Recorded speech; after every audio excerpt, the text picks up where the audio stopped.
Yes, people, all I'm here. Welcome back to Toronto Hoop Talk. I got another live stream for you. My background is acting up, but it's okay. Couldn't stream from my normal location, but I'm still here to give you guys this watch along of the Summer League game. Boy, the background's acting up. I'll figure that out as the live stream goes on, but we got Raptors-Bulls here for you. We have our first starting five of the year.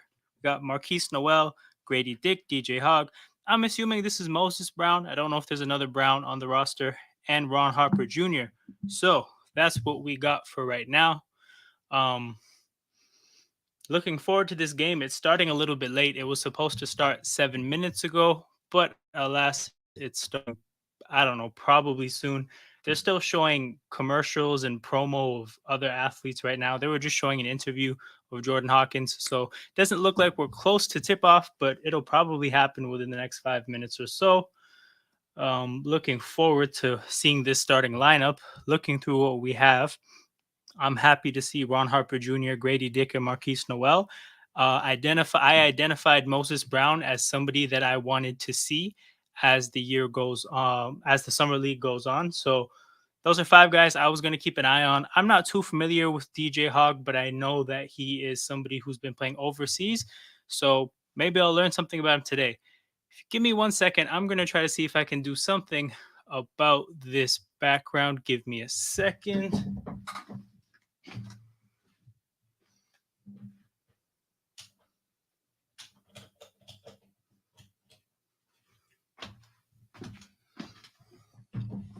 Let's see if this works. Okay, little bit better. Still a little bit weird. Nonetheless, we will persevere through. Yeah, this is a little bit better. We'll ride it out for now. We'll see if this for where I'm streaming from, I can figure this out. But yeah, I'm streaming from a different location than I normally do. Wanted to make sure I get you guys this watch along though. Definitely looking forward to this game. I know for a lot of us, it'll be fun to just finally talk about basketball for once. We've been talking about who's beefing who likes who, uh, coaches we don't know anything about. We've been talking about finances. We've been talking about hypothetical rotations. But finally, now we get to talk about basketball. So that'll be a fun thing to do for now. Um, Bulls Raptors. Ironically, we're playing the team that bounced us from the play in. So, not that this would be a revenge, but it's funny how these things work. Looking through the timeline, Jakob Pertl in the building. Scotty Barnes is in the building. Malachi Flynn, Precious Achua, Chris Boucher, and Jeff Doughton are all in the building. DeMar is courtside too. Hopefully, he doesn't get any ideas about yelling and whatnot. It would be hilarious if he uh if he messed this game up for the Raptors too. They are They are obviously, I'm watching the game on mute because I can't have the audio on in the background. Obviously, can't have the video visible, but they are having the courtside commentators doing an interview now. So I'm assuming we're getting to game time. I know with how summer league works, they're operating out of the same 2-3 gyms, not 2-3 gyms, but a limited amount of gyms. So teams are going in and out constantly, and if a game gets a little bit late, that pushes the whole schedule behind. But it looks they just showed a shot of the Raptors huddle. It looks like we're ready to go. The starting five had their warm up shirts off. The summer league shirts look clean. Um, they're obviously a little bit different than the actual uniforms, but these ones look clean. White jersey with red writing. Definitely happy to see that. The Bulls jerseys look a little bit off. The Bulls is a little bit small. They have a little bit more real estate on the shirt than they may have thought they did. They're showing Dalen Terry, a high pick for them recently. But yeah, people, basketball. We finally have basketball.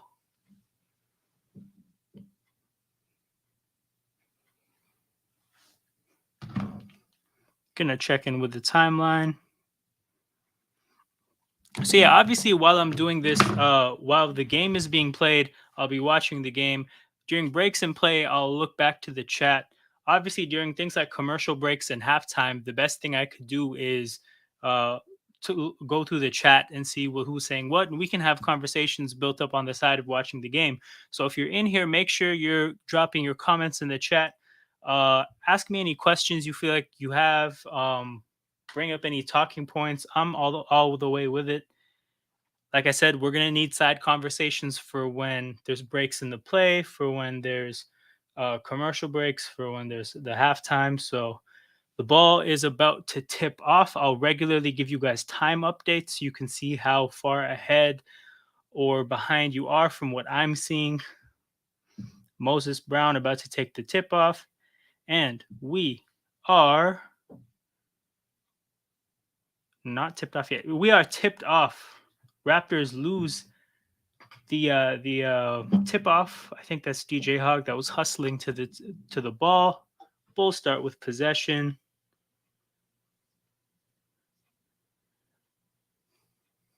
Gradey Dick switched on onto the ball handler. Moses Brown. Bulls player tried to get a bucket on Moses Brown. Didn't quite work out. Marquise Noel, ball in his hands, turns it over for his first play. That's not fun. He was trying to get the ball to Ron Harper. Bulls couldn't get down the court. Oh, now they do. And they looks like they're going to get free throws off of that.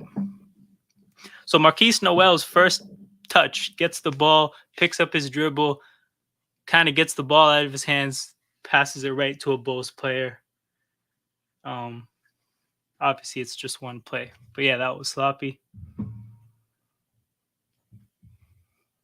Like I said, if you're in here, make sure you're active in the chat. We're always going to have talking points for when there's breaks in play. So on the Raptors jerseys, the Raptors is also really small as well. I pointed out earlier that the Bulls is small on the Bulls jersey. I don't know if they just want, if that's a thing for this Summer League's jerseys, for the writing on the jerseys to be small, but the Raptors is tiny and the Bulls is tiny. Okay, so Raptors have the ball. Marquise Noel up the court, passes to Ron Harper Jr. Gradey Dick gets the ball. Moses Brown sets the screen. He kind of fumbled that situation. Corner three from, I think that was DJ Hogg. I'm not sure, but it was a quick catch and shoot. No, that was Marquise Noel, I'm pretty sure.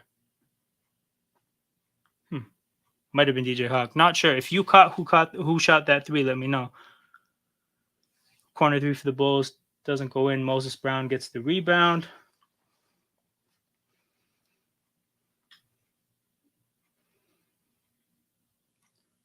Nice little play by Noel and Moses Brown. Pick and roll. Got Moses Brown a good look by the rim, and he dunked it down.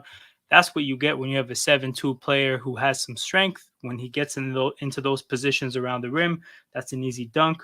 We saw Christian Coloco fumble those kind of situations in Summer League last year. Marquise Noel, aggressive at the point of attack defensively. Gradey Dick contesting a three. The Bulls player misses. Raptors couldn't get the turnover. Bulls hit a three. Marquise Noel going up the court. All right. Gradey Dick drawing the foul.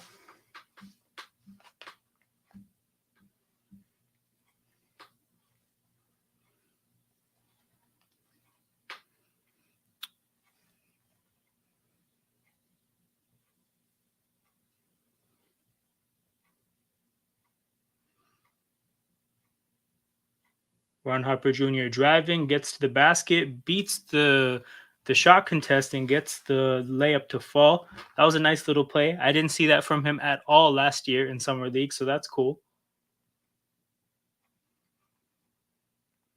Moses Brown shot contest and the rebound, tips it to Gradey Dick, who's now in transition. Ooh, gets a blocked going to the basket. Good play by 34 for Chicago. I'm not sure who that is. Somebody named Lewis.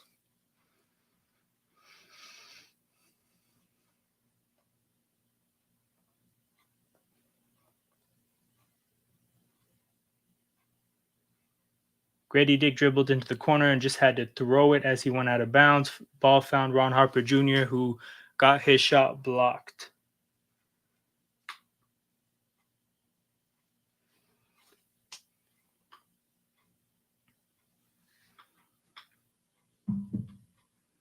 Ball goes out of bounds off the Bulls. It's Raptors ball.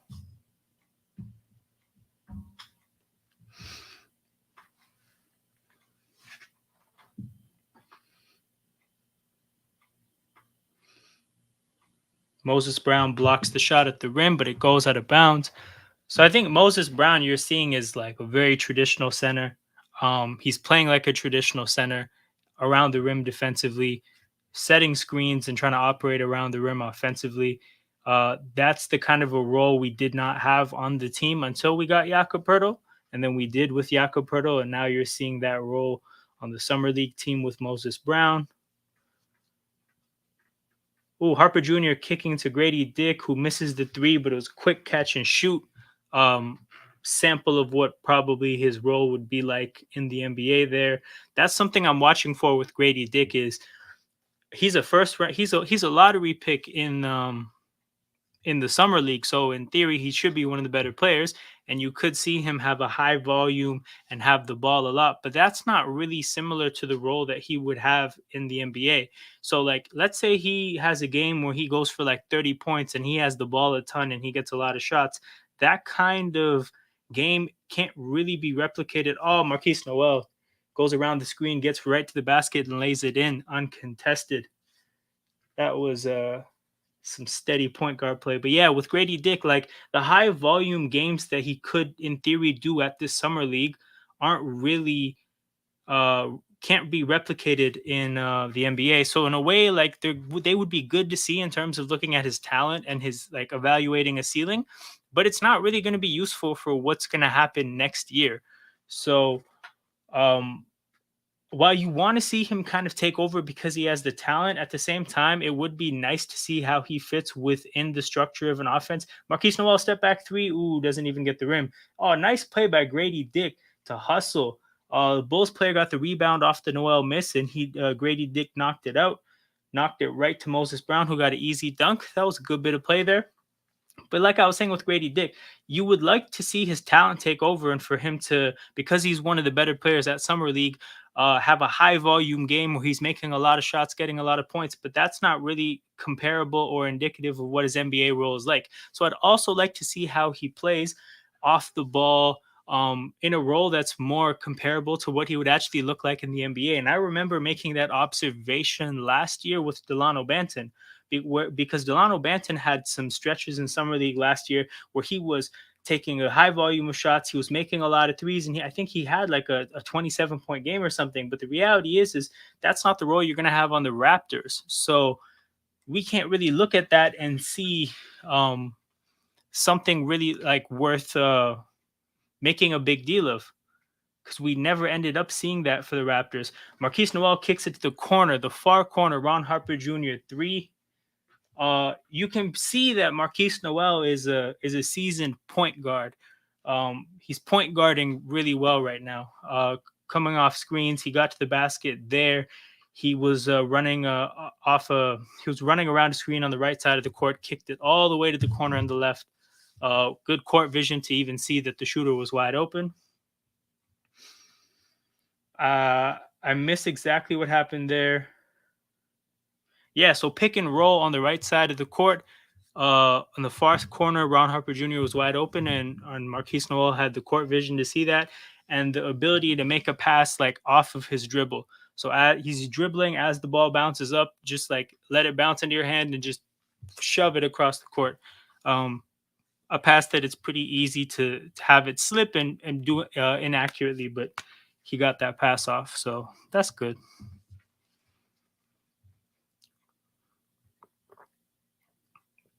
We're on a commercial break, people. 13-7. If you're in here, thank you for being here. Make sure you're liking the video. Make sure you're subscribing to the channel.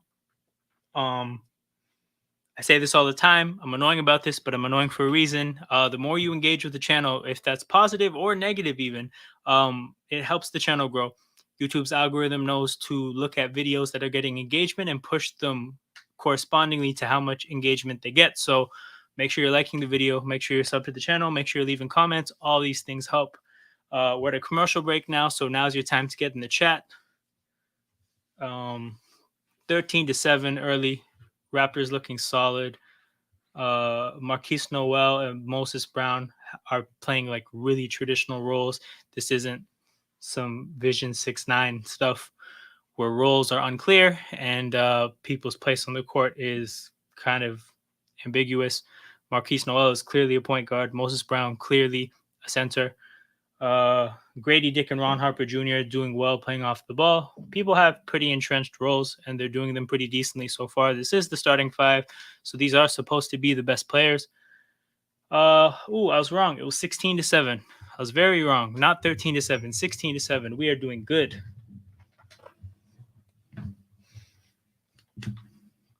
Gradey Dick is inbounding the ball. We are back, people. Ball's kicked into DJ Hogg. Marquise Noel with the ball now. Oh, nice pass. It's a shame that okay, so he didn't finish it, but they called the foul. So I think that's Wieskamp. Wieskamp made a cut off the ball. Marquise Noel had the ball. He kind of pointed him towards the basket. He cut to the basket, and Noel made a nice pass over the Bulls defender into Wieskamp, who I thought blew the layup, but it turns out he was fouled. Again, just like good floor generaling, if that's a word, from Marquise Noel. Joe Wieskamp, another player worth watching because he's a player that his guarantee is on the 18th. So that's 11 days away. That's the end of summer league. So his roster may guarantee on that date, which basically would secure him a roster spot, or he could get cut, or his guarantee could be negotiated differently. So we'll see what happens with Wieskamp, but there are a handful of players that are worth watching in this summer league because what happens with them will dictate their opportunities come training camp for the roster. So Bulls player just tried to shoot a three over Marquise Noel. That's going to be a familiar situation for him. He is somebody who is going to, as a 5'8" player, be a player that's targeted as a guy to shoot the ball over. So player just didn't. He missed the show. Still a real one. I'm assuming that's how you want me to say your name. It's the Noel Show. It is the Noel Show. He's a floor general that's floor generaling, which is the word I'm going to keep using because we watched the team play a lot last year where it didn't feel like the floor generals were floor generaling. So to see Marquise Noel doing that, it feels good. But yeah, thank you for the comments. Still a real. Summer League watch along. We need the chat active because there's not necessarily always enough to talk about in every instance. And, I can only be such a good commentator because that's not really my forte. So Marquise Noel coming off the court, gets a screen, little floater in the lane, misses the floater, but the look was there. It was the right decision. The roll man wasn't really available for the pass. That was a good look. You miss shots sometimes, but I'm not upset with the decision making there. I should have should I put the roster up in front of me? I should. That should be a thing. Do I have it in my phone? I don't. Raptors. Yeah, I need the numbers in front of me. Oh, Marquise Noel, it's beef? It's beef? 0-0 on the Bulls. Seem to have an issue with him. What happened? I missed this. I looked down. Okay, so Marquise Noel swipes at the ball. 0 kind of falls into him. Marquise Noel gets all up in him saying, yo, don't do that, fam. But yeah, much ado about nothing. Just some words exchanged. This doesn't need to be too deep of a thing, but it looks like the referees are talking and there's a break in play right now. So at the very minimum, that helps me look up this roster to find these numbers.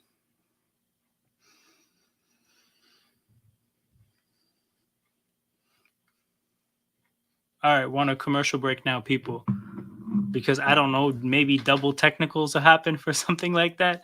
Doesn't need to be like that, but it is. We know how the NBA works. Thoughts so far? So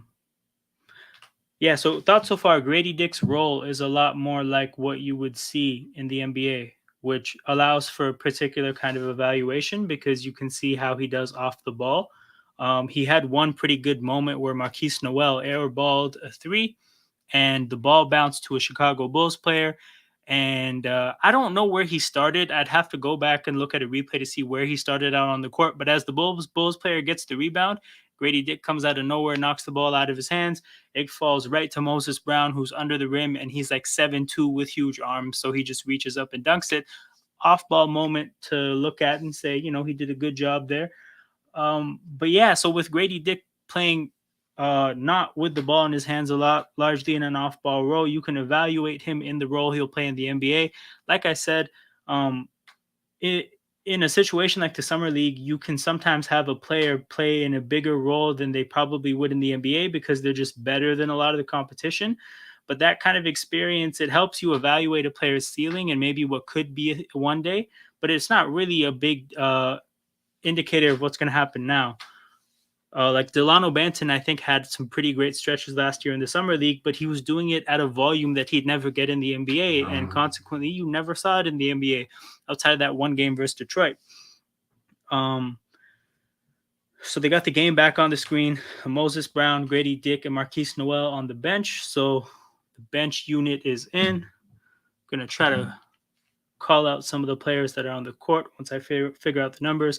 17 is on the court. That's Ahmad Kavar or Kaver. Yeah, probably Kaver. Who else? Bulls player at the line, shooting his second free throw. 15 is on the court. That is Muhammadu Gay. 55 on the court. That is Moses Wright. He's the undersized center because the Raptors always need an undersized center. Number 13 is on the court, David Johnson. That leaves one more guy for me to pick out. Who is that last guy? Oh, 11, Wieskamp. All right, so we got the whole lineup. Guys to watch on the court.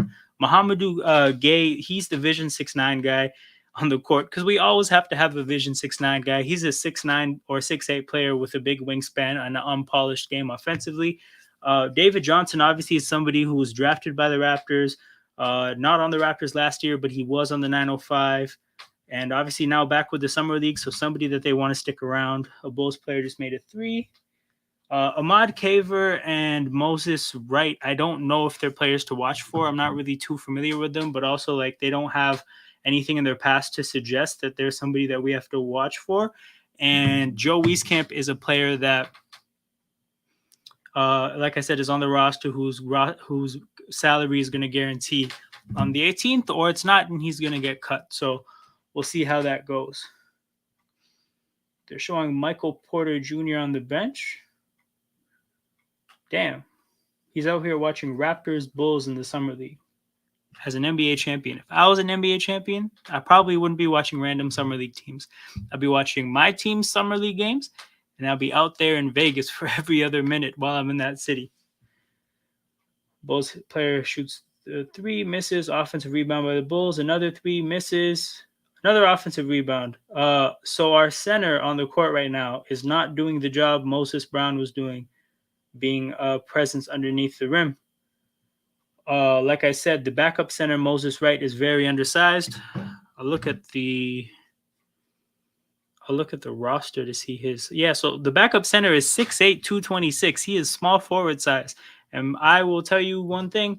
He was in there rebounding like a small forward. He was not rebounding like a center. Wieskamp coming off the screen. Quick 3. Makes it. Okay, Wieskamp.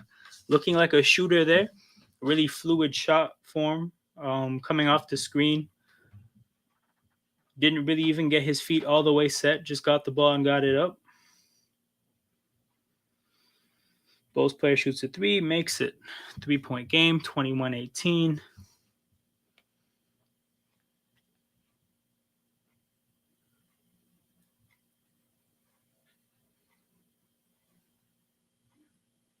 Yeah, with this unit on the court, frankly, when we have the ball, I'm looking at Wieskamp and David Johnson because those are ultimately the players that, if anything, are going to be tied to the Raptors the most.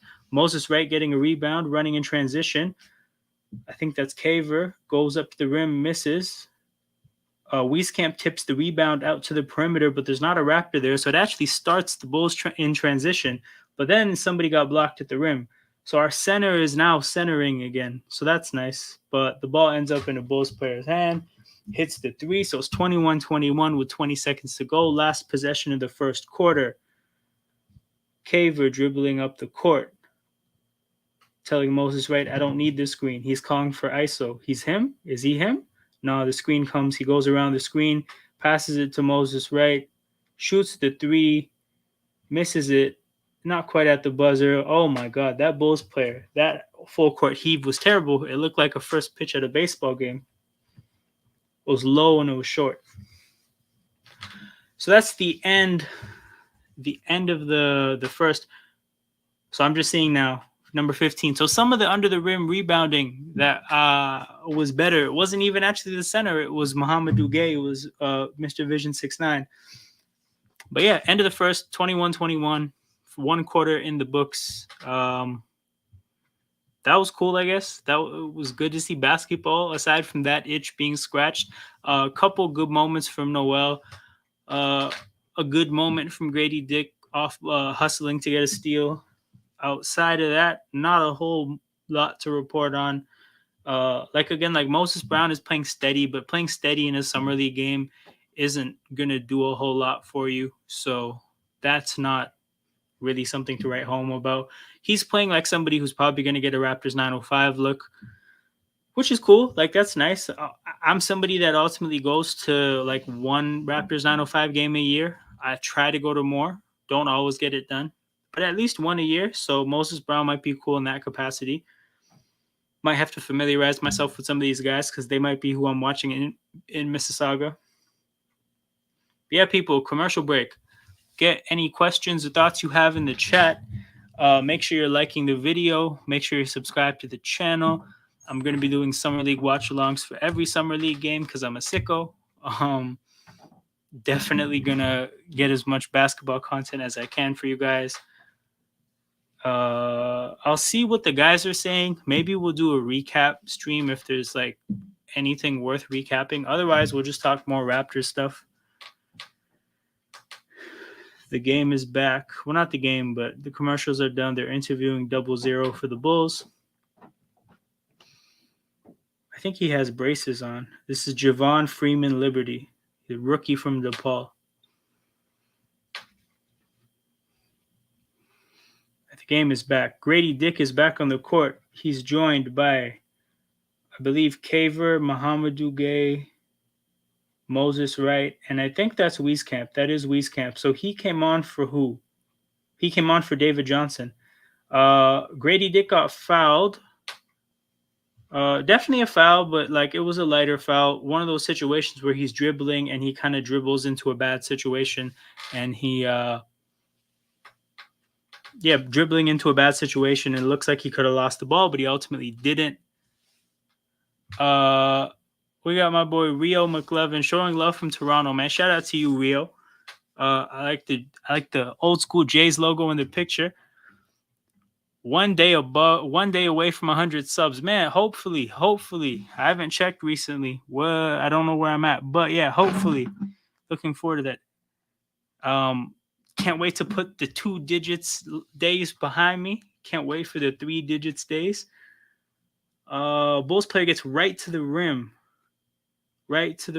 Kicks out to the corner for the 3. Yeah, ever since Moses Brown has been off the court, we've had nothing around the rim defensively at all.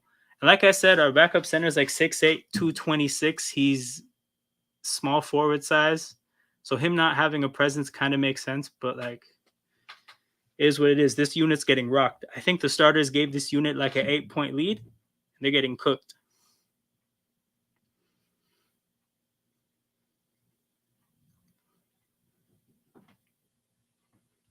Caver to the rim, shots short. Bulls player shooting a 3 over Gradey Dick, misses the 3. We're off in transition. Wieskamp gets the ball at the 3, kind of dribbles into nowhere, gets a shot up, doesn't go in. Yeah, 88. You were at 74 2 days ago. Yeah. Basically, once I started clipping up the live streams and just dropping them as their own videos, so like instead of people having to, I guess, like watch content that's an hour plus. Now there's smaller segments. They're kind of doing their own numbers, and I think it's reaching a wider audience because like I'm noticing new names commenting under those videos. So I'm just gonna keep with that concept. I'm trying to figure out how I could cut up something like this. Like maybe if I could, it would take a lot of work, but maybe if I could figure out all like the comments I would have to make about like Gradey Dick and Marquise Noel, the two rookies, people would want to watch that. But yeah, I think that's working. But yeah, much love, Rio. Our bench players suck. Yeah, they suck. They suck for sure. Gradey Dick, catch and shoot 3, misses. I don't know what happened there. I can't tell if there was a foul or not. I guess not. But yeah, why do we still have David Johnson? I don't know. I don't really know. 58th overall pick a couple years ago, was on a 2-way deal initially. And then unsigned, but he signed to the G League team, like to the G League team. And now he's on the summer league team. So they keep giving a guy second chances who has shown nothing. I'm not going to sit here and act like I watch the G League team consistently or at all. Like I watch 2-3 games a year. But from a couple people I know who watched the G League team, they said he wasn't good there at all. Bulls take the lead. Gradey Dick fouled again, trying to dribble past somebody. So every time he tries to he tries to dribble past somebody, it looks really bad, and he looks like he's not going to do it. And then he gets fouled. So I feel like he's low-key kind of getting bailed out. Like these defenders don't have to be that aggressive. I don't really think that's in his bag like that. So they actually just took him off. Just a random 2-minute cameo to maybe give this bench unit some life. Marquise Noel is on. Nice little pick and roll with Moses Brown, and Moses Brown gets the ball in and one. So here's the thing. I wouldn't go this far, Rio, but I feel like he's going to be on the G League team for sure. Moses Brown is somebody who I think he's got a couple looks in the NBA, and he's been in the G League for the most part of his career thus far. But he's a player, like I said, who has such a defined skill set and profile. He's 7'2". Oh my goodness. I just saw him shoot a free throw for the first time. That is crazy. He just shot put the ball. Kenyon, this is what I'm saying. He doesn't actually have the ability to dribble past people, and you can see that, but he's getting fouled whenever he tries to. If he hadn't got fouled the 2 times he tried to dribble past somebody, those would have been 2 turnovers. Ball gets kicked to Ron Harper Jr., who shoots the 3 and misses. But yeah, Moses Brown is like a real, like an actual center, like somebody who he knows his role. He doesn't try to do a lot. He's going to rebound. He's going to contest shots. Obviously, he hasn't got looks in the NBA for a reason, but I think he's going to be on the G League team, and he may have the upside to end up on the roster at some point. We have 14 roster spots accounted for with guaranteed salaries, so it'll be a training camp competition for one spot, and I think guys like Jeff Dowden Jr., Ron Harper are guys who probably have more of an in on that last spot, especially considering that we have 3 centers. If you look at Chris Boucher like a center. So yeah, Moses Brown on the roster, I don't think so. Noel's dimes are nutty. Yeah, you can see like the guy can hoop. He's a hooper. He's just 5'8", which is tough for him, but you can see that he has like the knack for playing point guard. He has the court vision. He has the feel for the game. He seemingly makes pretty good decisions. And I think like we're seeing what we could expect from him, like a guy who can clearly play basketball, but at the end of the day, when you're 5'8", there's just certain limitations that you have, and we'll see what happens when he plays in the NBA. But something I said on an earlier video talking about the summer league team was that the thing with Noel that you're going to be able to see is that at the very minimum, summer league rosters are NBA size rosters, obviously not in terms of capability or like in terms of skill, but he is going up against big guys, and the size that he's playing against is comparable to NBA size. So as for how he's dealt with it so far, it's been decent. I haven't really seen too many situations where his size has really screwed him over and there's just nothing he could do about something. They've shot over him a couple times from 3. Not to say that because they missed that it's fine, but at the end of the day, that's just going to come with the territory when you're 5'8". So he's picking somebody up like full court on his Delavadova shit, trying to get a turnover. Didn't work, but he forced the guy to make a quick decision. Ball gets kicked to the three. Bulls take the lead.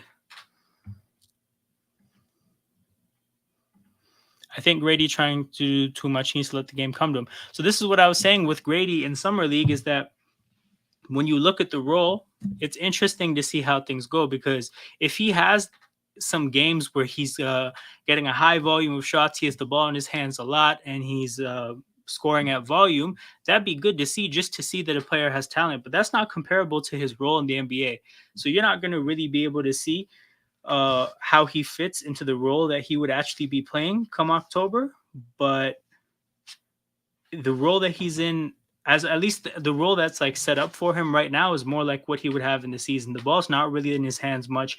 He's off the ball a lot. And like you said, I feel like he's kind of trying to force it to show like, hey, I'm a lottery pick. I'm a good player. But like, you're not a guy who's going to be dribbling past people in October, and you're not dribbling past people right now because that's not really in your bag. But you're 20 years old. You're a rookie. That's going to come with time. So yeah, that's just something where I wouldn't like. I personally wouldn't mind if he just like settled into what his role is, and just like when the ball gets to him, shoot the ball, make your back cuts when the opportunity arises, hustle. And if I see that, I'll be happy with it personally, because I know that that's what he's going to be doing in the NBA. And if he does it at a high level, I can feel good about him doing it at least a decent level in October. But like I wouldn't. But like that's something. Sorry, that's something that a lot of people, I guess, wouldn't look at and say, "Oh, he had a good game." Well, realistically, that's what you want to see from him. If he shows up and scores like 35 on like 28 shots, you would hear probably a lot of people say that, "Oh, what a game from him." But that's not really something you're going to see from him in October. So I don't know. That can come with time, but that's not really something that you can look at and expect from him as a rookie in the NBA. So I don't know. I'm looking for. I guess I'm particular about what I'm watching for with him.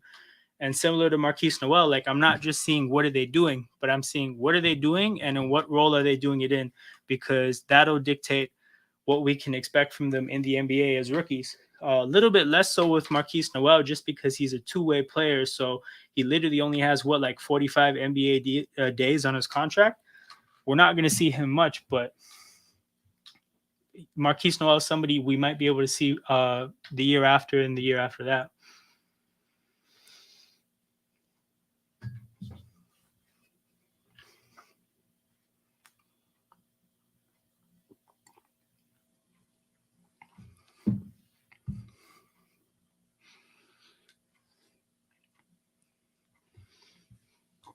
I missed what happened there, but we don't have the ball anymore, and they're showing Moses Brown, so I'm assuming he fucked up. But yeah, I have never seen that guy shoot free throws before. Man, that form is crazy. Like, if you think Jakob Pertl's form is funny, wait till you see Moses Brown shoot a free throw. Good block by Moses Brown at the rim. Marquise Noel. Ooh. I thought he could have got a floater off in the lane, but he kicked it out. Now the ball's back to Moses Brown in the post. Are we in the bonus? Is he going to be shooting free throws? I want to see this again. Oh, they're interviewing Darko on TV right now. So maybe I'm going to mute my mic for like a little bit to at least hear what he's saying to start. But if you have the audio on and I don't, is that Moses Brown from UCLA? Yeah, I'm pretty sure that is him. Like, I know he's the Moses Brown that's been kicking around in the NBA. I don't know if that's the one that went to UCLA. Where is he? Yeah, that's UCLA Moses Brown. Moses Brown free throw is 2K broken. That's a fact.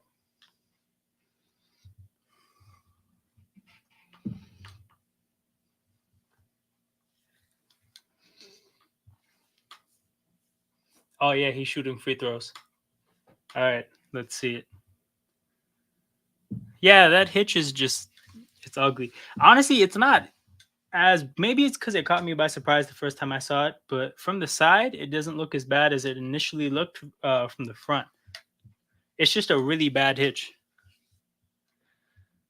Oh yeah, see, Peter, this makes sense. This makes a lot of sense because it's just the hideous form. Like, and I'm sure it's been improved on because he was in UCLA a long time ago. He's what, like it says he's had he's 4 years into the league. So this is 4 years of, in theory. Oh, nice up and under from Marquise Noel. I looked down on my phone, so I missed how he got the ball. I'm assuming he got a steal, but up and under, got the and one. That's what you have to do. That's how you have to finish when you're 5'8". Yeah, he got the steal. Obviously, 34 is a much bigger guy than him, so he had to go up and under, through the contact, got the finish, flexing on him.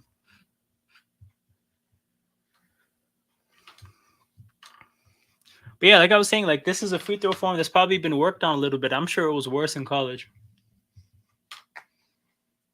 33-33, we're tied up, 4 minutes till halftime.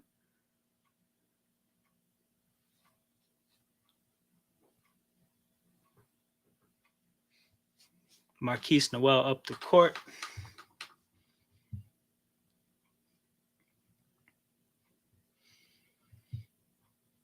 Marquise Noel, step back, misses the three. Gradey Dick with the steal. Oh, pull up from three. Wow, and he missed it really badly. That's a confidence three. Obviously, it's a bad miss, and it was a 2-on-1. He had another teammate that there should have been a better look that came off of that, but he took a confidence three and he missed it. We were talking earlier about how he's kind of doing too much, and that is some doing too much shit. But he bounced back, corner three on the very next possession. I like that. I like that. Fumble really badly, get the shot up the very next possession and make it. You got to forget those things quickly.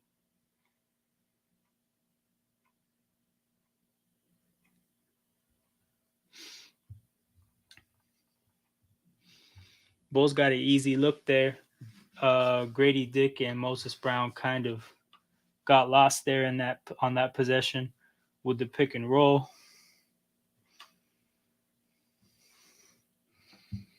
No, you weren't lying, bro. You weren't lying.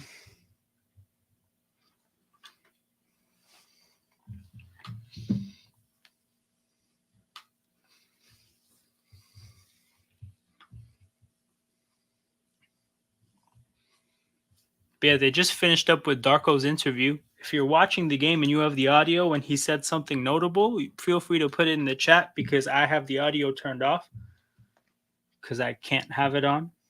So I'm curious as to if he said anything worth noting or if it was just typical coach speak. I anticipate it was probably typical coach speak.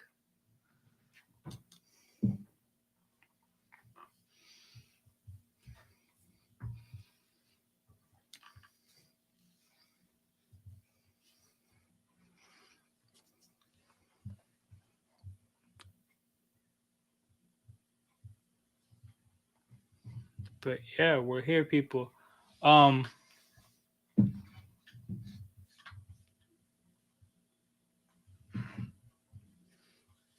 wonder how much more of this roster is going to play. I think I've seen it, like all the players I'm looking for get minutes so far. I don't really think there's anyone left. Obviously, it's summer league. Like there's not going to be a lot of people worth watching.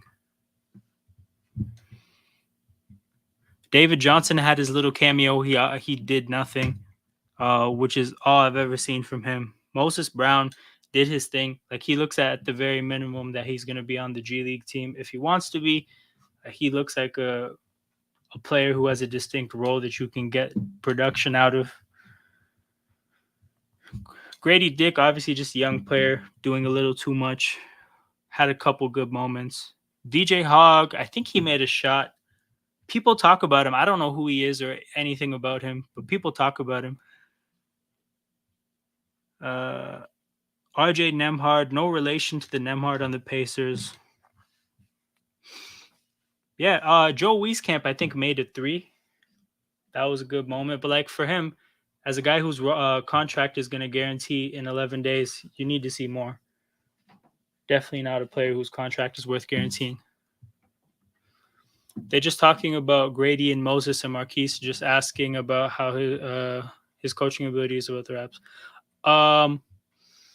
Yeah. Thing with Darko that I guess I want to hear about. I don't think he'd ever say it if you asked him, but everyone who talks about him talked about how his role in Memphis was player development and actually expanding on people's skill sets. And what they do a lot is talk about how basically he's the reason that Desmond Bain's game grew into what it is. And he brought it up himself. So I want to hear people actually like ask him about what's your approach to that? How do you identify if you're this like player development guru and this is how you're spoken about? What's your like process in terms of identifying what aspects of a player's skill set need to be developed, and how do you go about that, and how are you going to be able to do that as a head coach? Because as a head coach, your responsibilities are much bigger than just being a guy who focuses on player development. Can you be the player development guy in the capacity that you were in the past while being a head coach? And the answer is probably no. So like, what's your way of working around that? I'd love to hear someone ask him about that, and he'd probably be pretty guarded about it. There's not really a whole lot of upside with divulging into your process like that, but I'm curious about that personally. DJ Hawk, he's been there last year. So, oh, he was. Okay, I forgot. I missed something. Did Grady Dick shoot a three? They're focusing on him. No, it looks like he turned it over. It was an inbound play for Chicago.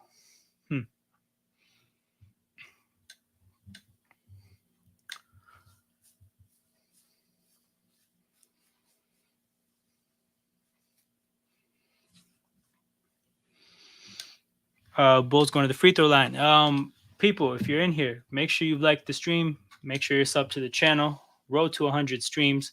Trying to leave the two-digit sub days behind me. Looking forward to the 3-digit sub days. Lots more content for you guys over the summer. I have a lineup of things I want to do once the off season's kind of over. But while we have these rumors about Siakam and stuff like that, I don't know. I don't really want to get into what I want to do because it might all be for nothing. So I have a bunch of stuff lined up for the conclusion of that.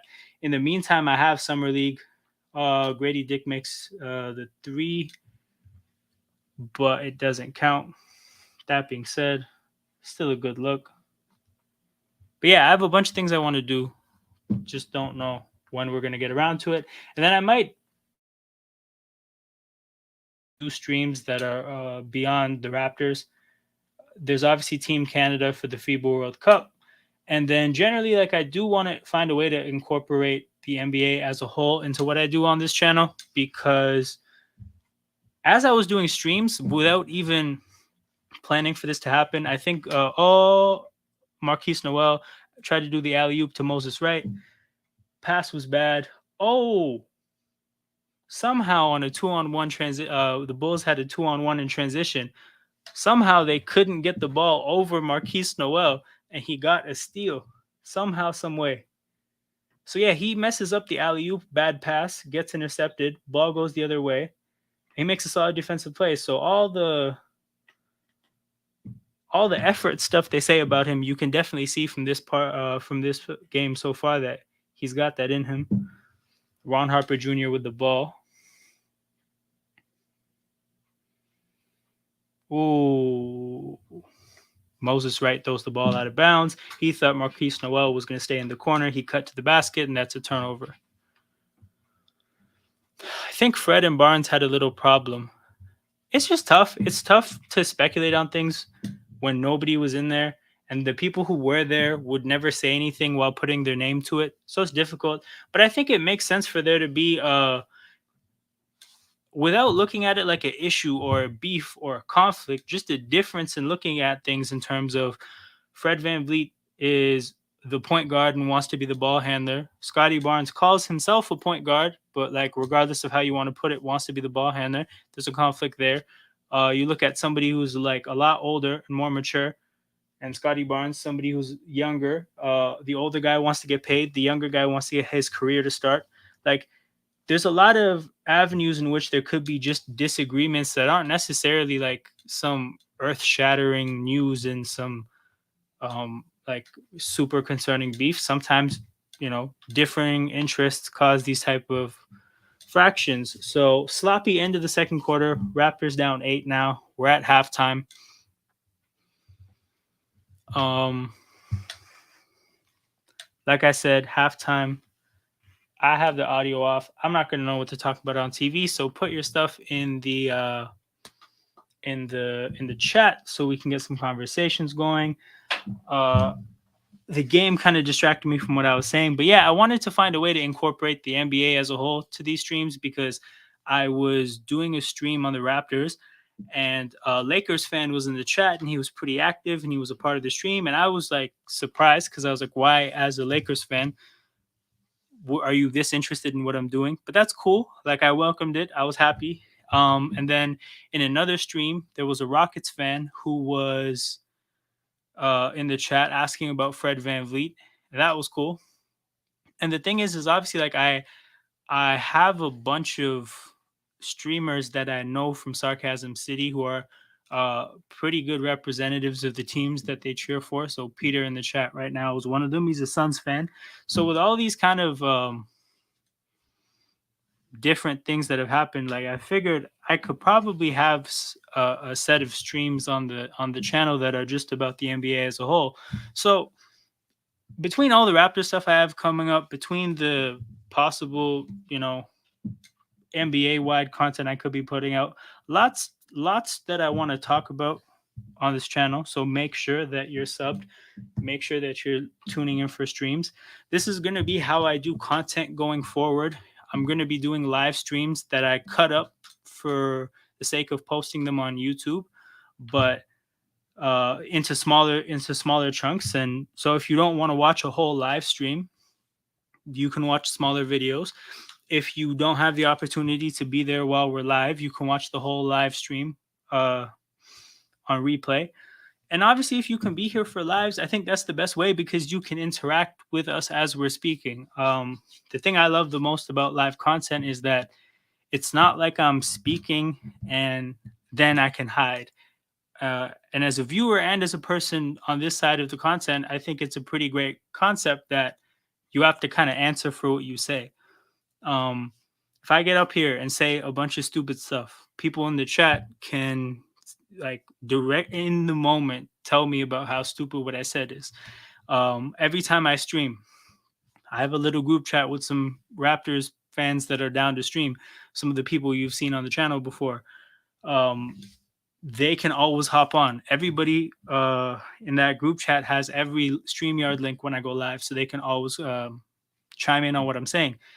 These are things that I think provide a dynamic that's unlike any other form of content. So I think from that perspective, live content is awesome. And it's the way I'm going to do things going forward. Come the NBA season, I'm going to obviously be doing watch-alongs when I can, but I'm not always going to get the opportunity to do a whole watch-along. So the concept that I want to do is I want to go live basically when there's 2 minutes left in the game. So if the last 2 minutes are dramatic, that's on YouTube as content, which could be good. And if it's not, then like the beginning of the recap will just start towards the end of the game. But yeah, go live when there's 2 minutes left in the game and do a game recap ASAP. So when all the big podcasters are putting together their podcast material, when all the writers are writing up their articles, all that stuff, while that's happening, you guys can come hang out with me. Nah, not no beef, just the position Scotty wants to be, and Fred was having it. Yeah, I think that's a good way to put it. That's probably the most accurate. I'll just leave it up. This is probably the most accurate way to put it. Fred VanVleet's a point guard who's trying to get paid, so he's going to be aggressive in trying to make that happen. Scotty Barnes is a young player who considers himself a point guard that wants to establish himself in his career. Those are conflicting desires, and ultimately I think they ended up in them not necessarily seeing eye to eye, which isn't necessarily a bad thing. But in that situation, you have to have a leadership structure that can help get past that. You have to have a coaching staff that can resonate with people to get past those kind of issues. I'm sure this isn't the first time this kind of thing has happened. The fact that it became a thing, the fact that we even know about it, it's an indictment on some of the figures around them. I remember when the Raptors won the championship after the season, I think Kyle Lowry and Kawhi during an interview kind of made mention of the fact that, yeah, we had a lot of shit going on internally during the season. Like, this wasn't the easiest ride. This wasn't always smooth. We had a lot of things we had to get through, and we're really happy that none of it got out. We're happy that it stayed internal, and we're happy that nobody's going to know about it. And we still to this day don't know a whole lot about it. There's some rumors here and there, but it's not, there's no discourse about it. It's not widely known stuff. Whatever happened in that 2019 locker room, it stayed with them. But it's, it's, that's not the case with this team. We heard about the beef and we heard about the issues for a long time in the season. Obviously, winning cures everything, and a championship team's going to have an easier time masking things than a team that sucks. And the Raptors kind of sucked last year, so that's also another factor. But yeah, these things don't always have to be public. They don't have to be something that everybody knows, and it sucks that it was. Like I said, I don't think this was the first time there's been a difference in opinion in a locker room, but it became a big deal. So it is what it is. We gotta move past it. I mean, we have no choice to, because Fred VanVleet's gone, but you hope that that's something that you don't see in future iterations of the team. Pascal Siakam is still on the team as of now. There's a decent chance he's on the team for next year, and there's a chance he's on the team for a long time going forward, considering that they might extend his contract. So with that being the case, he might be there for a while, and allegedly he's somebody who also had issues with some of the young players. I talked to Kenyon about it, who knows some people that know some people, and according to him, the main issue between the younger players and the older players was basically a differing ideas of how to initiate offense and how to get baskets, basically, right? You have the older players who are kind of dictating how that goes, and what they're doing isn't working. So you got the younger players who may look at it like, yeah, you guys are, maybe older and more wise, but what you're suggesting isn't working, so why not try something else? And if people aren't really receptive to that difference of opinion has the potential to become a bigger thing, and apparently it did. So it sucks, but it is what it is. It's past us. It's supposed to be something that dictated how we moved this whole offseason in terms of getting a coach that apparently understands people well and like is good at getting to know people and making sure the vibes are good in the rosters, in the squad. So hopefully that happens, and hopefully next year we at the very minimum don't have to hear about issues that people have. Like, everybody's together. As Raptors fans, I think especially in this era of the Raptors actually being a playoff team, we're used to having a squad full of guys that like have at least good vibes at the very minimum. Like Lowry and DeRozan weren't always the best, but the vibes were great. Yeah, I don't know. I'm not used to watching my team like beef each other. It definitely doesn't feel good.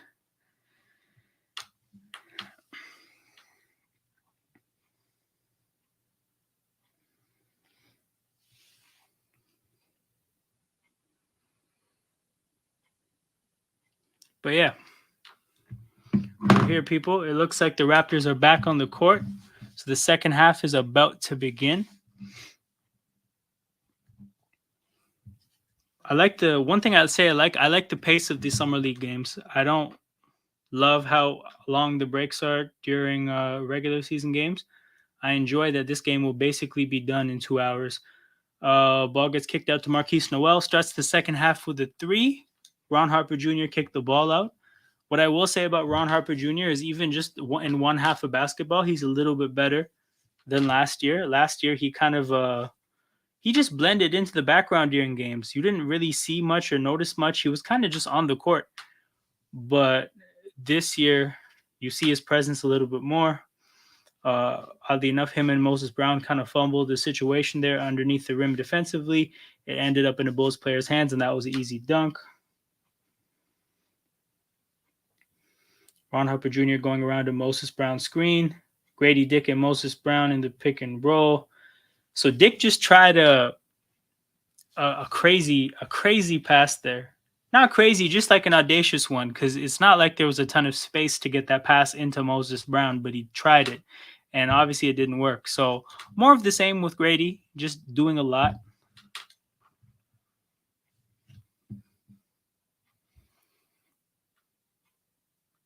Ron Harper Jr. shot contest, open three by the Bulls. Bench mob needs more work. So when you say bench mob, are we talking about like this starting lineup? Gradey Dick turnover. He was going baseline. He tried to thread a ball to the corner along the baseline, and it got intercepted. The Bulls wasted their possession. Marquise Noel up to Moses Brown. Misses the look at the rim, and then a putback by Gradey Dick. And shout out Jez. For those unfamiliar, Jez, somebody I know from Sarcasm City. We've been streaming for a long time.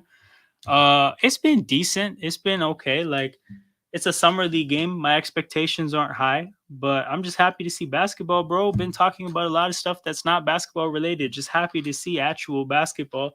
And you know, one of the players we're watching for, Marquise Noel, he's 5'8". He's doing pretty decent. So I'm happy to see that.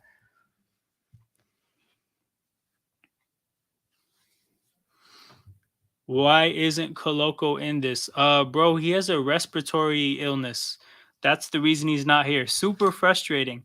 I really wanted to see him play, but yeah, he's not playing because of a respiratory issue.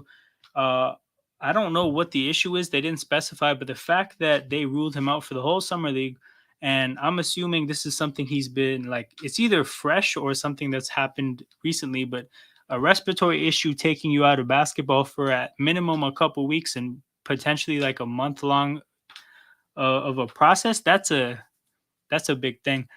And I talked about this earlier during a stream about the summer league roster. The thing with Koloko is that development is what he needs so badly. He needs minutes, he needs reps. uh like, I don't know, you want to see him not just it's not just about him like time passing with him. I feel like he needs to build a feel for the game, which is something you're going to do with reps. He needs to be playing these minutes.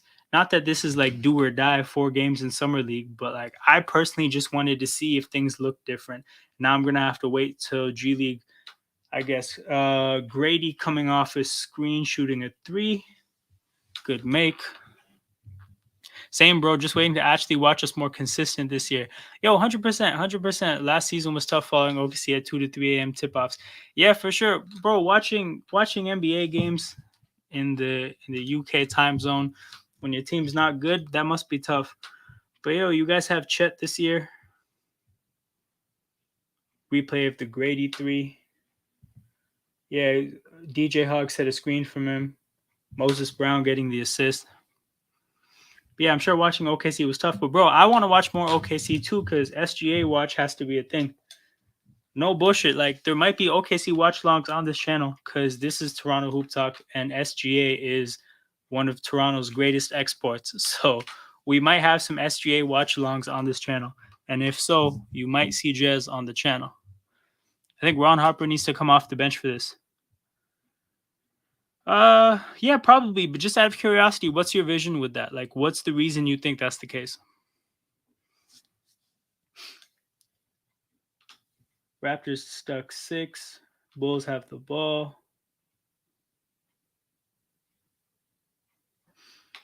Moses Brown holding it down and drop coverage. Marquise Noel just tried to throw it up the court from half court to like the corner where Gradey was. Ball couldn't get there. So we've seen Marquise Noel make a couple really good passes, like even longer range passes, but now we've seen a couple where he tried it and the pass was a little bit short. I don't know, 5'8", maybe he's got short arms, maybe, he's got like small frame issues, but he's leaving some of these passes really short. Coming around his screen, kicking it out. DJ Hogg misses the floater in the lane. Oh, Ron Harper Jr., good block in transition. Kicking it out to Gradey in the corner. Ah, man, misses the 3, but also that looked like he had no arc on that jumper. Gradey, a 2 or 3, currently not watching. Scott here to leave, like and say what's up. Hey, big up, Jez. No, I appreciate that. He'd be a 3 in this game. He's been a 3 so far. I'm pretty sure. Yeah. I think DJ Hogg is a 2. But he looks taller than the guy. Yeah, regardless, bro, he's been off ball a lot. He's been not really the focal point of the offense, which is probably how it should be because that's what his role is going to look like. And we have like a true floor general on the court. So yeah, he's been playing off the ball. He's had a couple good moments. He's just trying to do too much. You can tell he's trying to make a first impression, bro. He had such a shameless uh possession this one time where he got a steal and it was a 2-on-1 in fast break and he just takes one dribble and lets it fly from three, where like there's a whole second guy that you have beside you that you could have got the ball to, and he missed that three like badly too. But bro, he bounced back the very next possession, hit a corner three. So yeah, I mean, ultimately, like I like the confidence, I like the desire, but he's just doing too much. He's doing way too much. He's been trying to dribble people, and he doesn't really have that in his bag. He's tried a couple passes that weren't the best. I'm talking Ron. Yeah. No, I know. I'm curious as like the thing with Ron Harper on the bench, like what would the like what's the desired outcome with that? What do you think that adds to the bench? Oh, also hold up. Are you saying he needs to come off the bench for this season? Like he's gonna come up? Oh, did we just get rated? I think we got rated with 45 people. There's a lot of people in here. I'm assuming you guys are here from Sarcasm City. Thank you for sticking around after this raid. Um, Make sure you like this video. If you like Sarcasm City, I'm there. So make sure you like this video. Make sure you sub to the channel. I'm on the road to 100. Ahmed beat me to 100. It is what it is, but I'm trying to get there soon. You guys probably aren't Raptors fans, but you guys are probably Sarcasm City fans. And a lot of the Sarcasm City people are probably going to be on this channel at some point. So if you want to fuck with the family, make sure you like this video. Make sure you sub to the channel and stick around if you don't have much to do. We got Jez in the chat. Peter was in the chat before.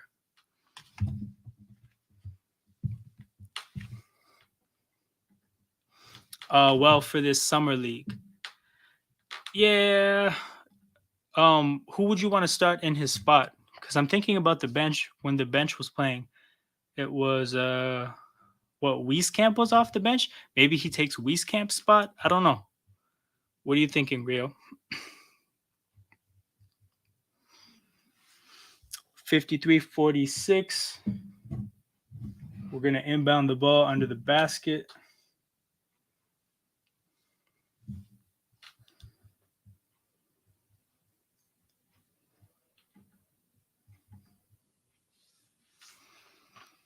They're showing Alonzo balls. Okay, yeah, we're back.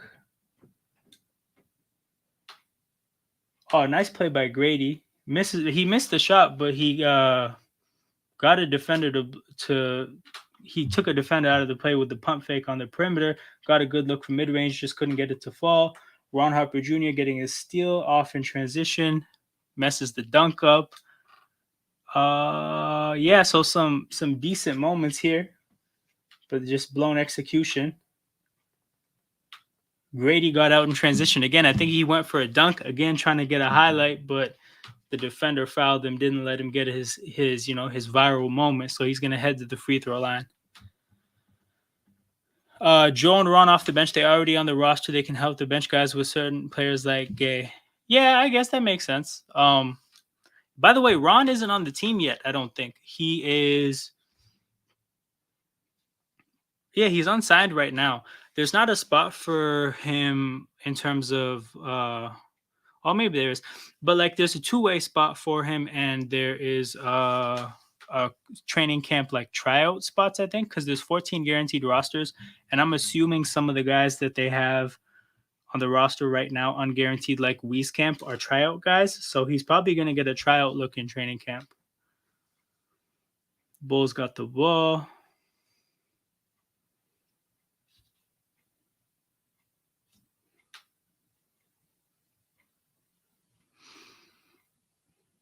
Gradey was food there defensively.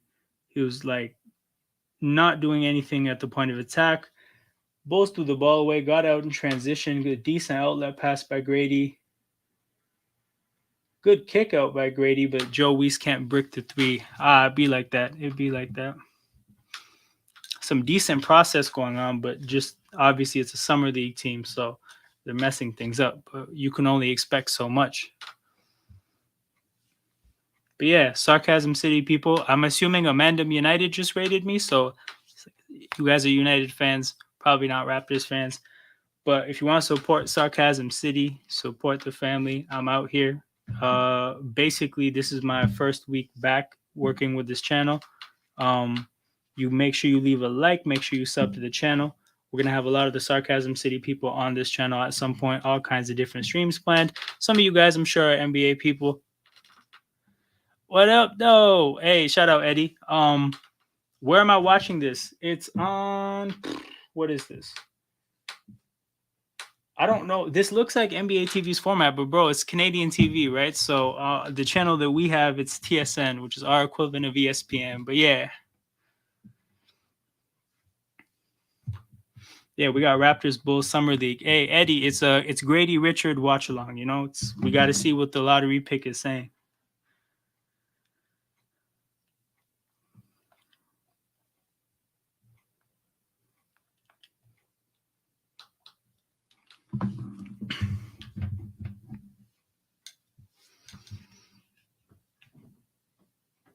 Bulls got the ball. Quick catch and shoot in the corner. I don't know if that was a 2 or the 3, but that extends their lead. It was a 2. Yeah, you know the vibes.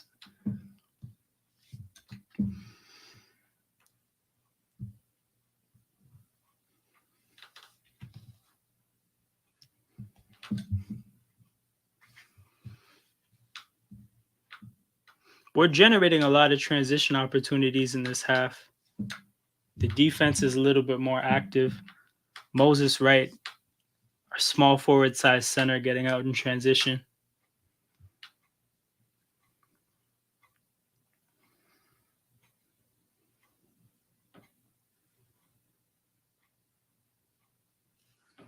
I think Gradey's played the whole third quarter so far. Another almost steal. Couldn't get their hands on it to complete the steal. I think is a foul called now. Breakage and play coming up. Sir, I'm gonna need a description of what this is trying to say. Are you saying no OG like OG Ananobi, or is Joe? I need some clarification. Bro, I'm stuck in the most insane traffic. I'm for real gonna miss the whole game. Tragedy. I'll be real. You're not missing that much. I can give you a quick recap. Marquise Noel does indeed look like a floor general. He's made some pretty good passes, but he has also made some like sloppy passes. All things considered, I like his decision making for sure. I think he's made a couple shots. He's set up some guys. He's looked decent, like nothing outstanding, but he looks like he's doing his job. Gradey's just like pressing it a little bit too hard. He's trying to do a little bit too much. He's made his share of shots. He's had some good off-ball moments. Like he has a steal that was good hustle. I think there was a cut he made at some point that was good. But yeah, like he's in a role that's more similar to what his NBA role would be like. He's not getting a whole ton of volume. The ball's not in his hands. It's in Noel's hands. But yeah, he's just like, you can tell he's trying too much in terms of the passes he's attempting. There was a possession where he got a steal and in transition in a 2-on-1, he just pulled up from 3 and he bricked it. But then the very next possession, he made a 3. So he showed that he forgot that really bad decision pretty quickly. But yeah, looking at anybody else that's worth talking about, Wieskamp made a shot, but he hasn't done much else. Moses Brown looked like he's probably gonna have some type of a role, like probably in the G League, but like he looks like a standard center. Like he knows what his job is and he does it at a fairly decent. He does it fairly well. Do you think Gradey under pressure? What do you mean, like he's playing under pressure, or do you think he's under pressure because he should be doing more? I just need some clarification. Noel will pick up the pace. The pace, I'm assuming we're going with.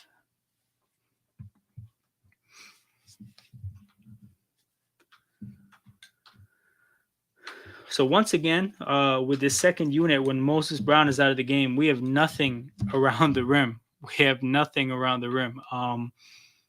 That was a really bad possession there. A random Bulls player gets the rebound simply by just being around the rim. There's no Raptors there. You can see Marquise Noel put his hands up like, what the hell? After that, he gets that rebound. Sounds like everyone's sort of playing expectations considering it's game one of Summer League.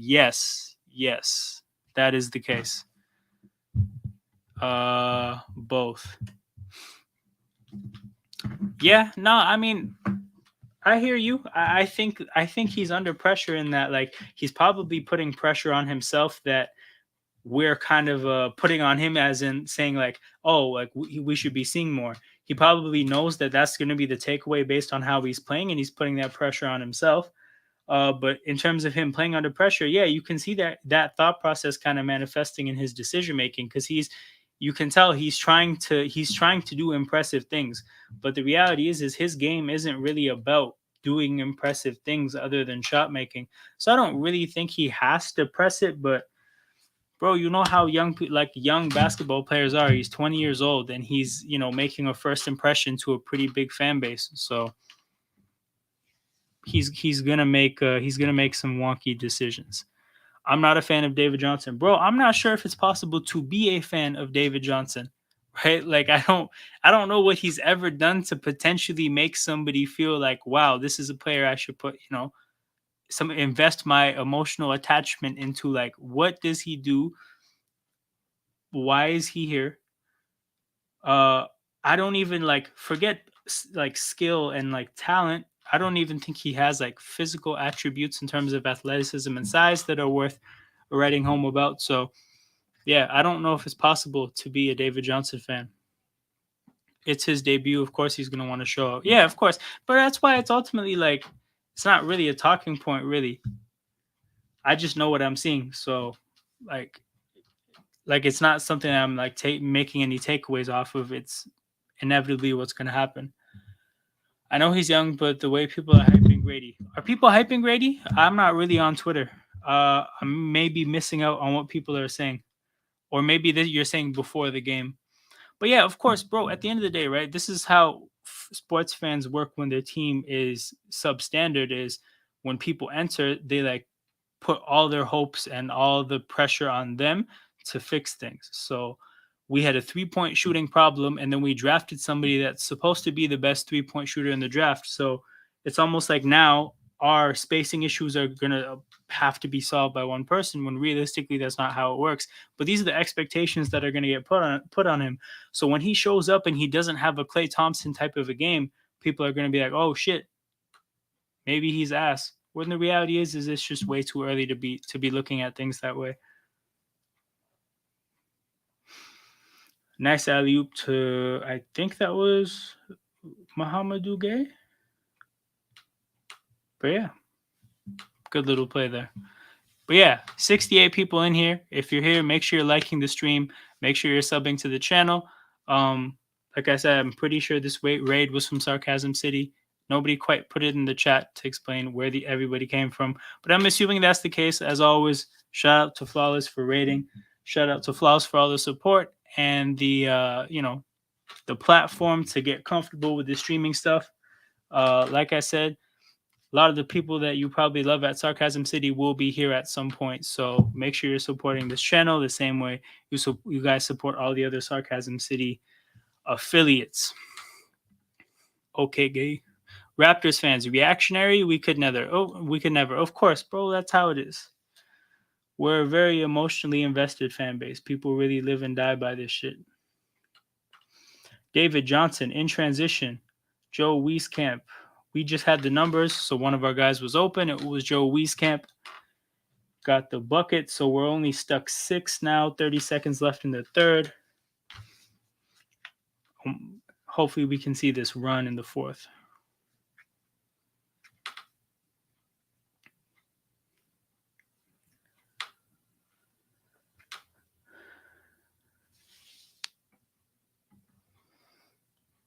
Gay and OG have similarities. They're both quick. Yeah, I mean, I have not really all that familiarity with Muhammadu Gay. I just know that he played at Pitt. And I obviously looked up his profile. He's like I refer to him as the Vision 6'9" guy on this team. He's the guy who's like 6'8" with a 7-foot wingspan, who fits that vision that people were trying to construct these last 2 years for the team of just filling the team up with 6'7", 6'8", 6'9" guys with 7-foot plus wingspans. He's the only guy on the tour, one of the few guys on the team that fits that profile.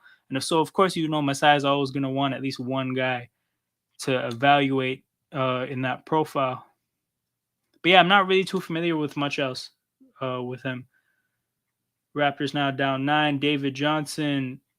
Oh, good little find to Caver, who just couldn't finish it off. So we are still stuck 9. Still stuck 9. Yeah, story's pretty simple with this team. The starting lineup is decent. The starting lineup can do some things. We saw them have a pretty good couple minutes in the third where they were getting turnovers, they were getting out in transition. But at the end of the day, when that second unit comes in, whatever the first unit does, it doesn't matter. When that second unit comes in, Chicago goes on runs. So in the fourth quarter, hopefully you get the second unit, whatever they need to play, first couple minutes, you get that over with, and maybe the starters can make a run in the fourth. We'll get to see what some of these guys can do in a pressure moment where they have to make the most out of possessions to get back in the game. He will get better, believe me. Oh, 100%, 100%. Man, like all these guys are fairly young. There's only a few guys on these summer league teams that are, mid 20s, late 20s. So, yeah. No Kevin Obenor today. Yeah, he didn't get any minutes. Are you familiar with him? If so, could you enlighten us on him? Because I'm not familiar with him at all. Yeah, there's the outside of about like 5 or 6 guys on the summer league team. I'm not really familiar with a lot of these guys. Man, I wanted to see Koloko playing though. Jeff Dowden, I'm happy he's not playing because I honestly don't know how much he would benefit from something like summer league. Like I'm not sure at all what the point would have been. He's not playing because of injury, but I wouldn't have played him even if he was healthy. We'll see what happens in the fourth quarter. If it was up to me, I'd play the whole starting lineup the whole fourth. But it's probably not how it's gonna go.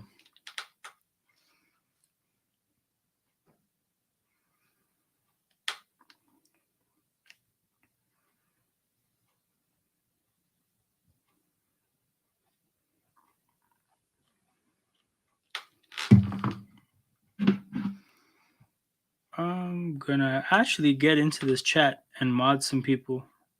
I don't think I've set up any mods for the channel, but I'm sure there's people in here that can be modded.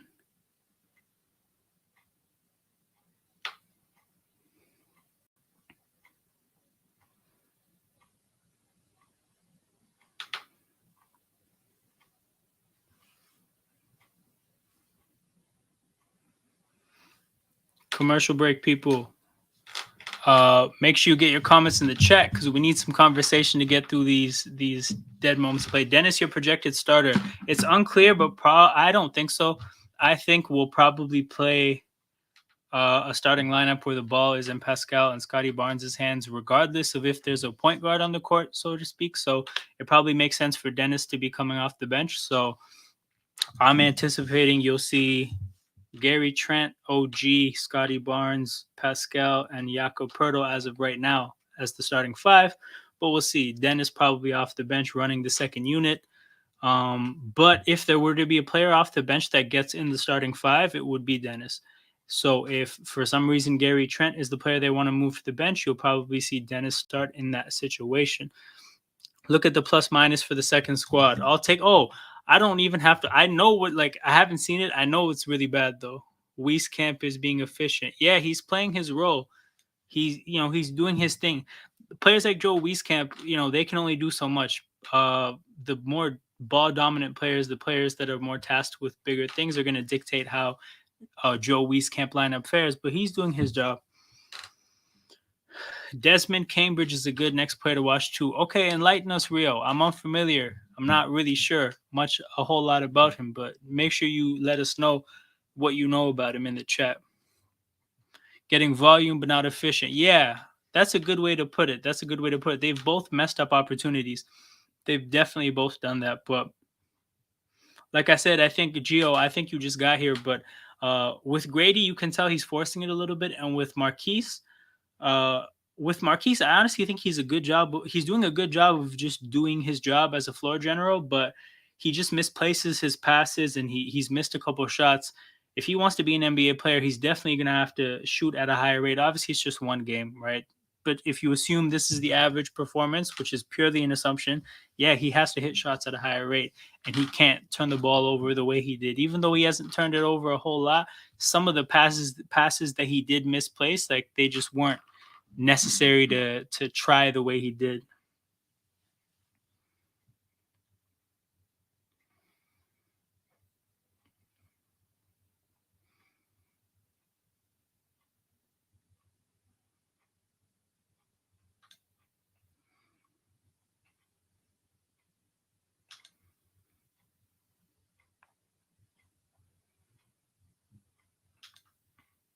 All right, the game is back. Fourth quarter started. We got we still have the bench lineup out there. Ron Harper and DJ Hogg are back, but Moses Wright, Wieskamp, and Caver are still on the court. Wieskamp catch and shoot misses. That was really contested. That was that was a decision. That was certainly a decision to make, to shoot with the defender that much in your grill. Yes, bro. Has the game? Well, hold up. Yes, bro. Has the game anyone impressing? I missed it. Oh, how's the game going? Yeah, the game's like they're down 8, bro. The starting lineup's okay. The bench unit is awful. Gradey has like he's forcing it a little bit. He's a little bit. It's been come and go. Like he's made some decisions where you can just tell he's shooting the ball because he's trying to make a good first impression. He's going for certain passes because he's trying to do, something flashy. His role isn't that much of a, like, it's not a high volume role. He's playing like he would be playing on the actual Raptors. It's off the ball. It's they have Marquise Noel on the court, so the ball's in his hand. He's off the ball. He's looking for the defense to leave him so he can get his threes. He's looking to run around off the ball, to maybe run around a screen to get a look from the 3-point line like that. So he's not obviously going to get a lot of moments to do flashy stuff. So the small moments he does have, he's trying to make the most out of them, and he's forcing it a little bit too much. So some mistakes are coming along with that. Marquise Noel doing a good job of being a floor general. Just isn't hitting shots at a high enough rate. Has had some pretty good moments. Had a nice up and under finish. Made a 3. Made some pretty good passes too. Some nice assists, but also couple passes where just he tried like some half court passes and just couldn't get the placement right. So not a whole lot to really complain about, but also nothing really to make a big deal. Like nothing to make a big deal of either way, good or bad. Moses Brown looking efficient, getting his rebounds and his blocks. Yeah, so this is what I've been saying about Moses Brown the whole time. What I've wanted to watch with him. Oh, that was a block by Wieskamp on the perimeter. Good play there.